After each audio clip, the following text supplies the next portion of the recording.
तवावाजस्य सङ्घरे ॐ श्री कृष्णभगवाय नमः ईदोदकाभिषेकं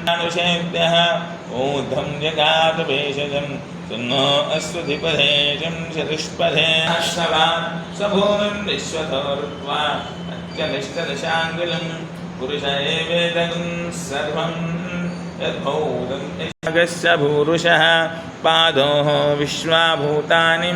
त्रिपाद्भूतैः पुरुषराशनानजने अभि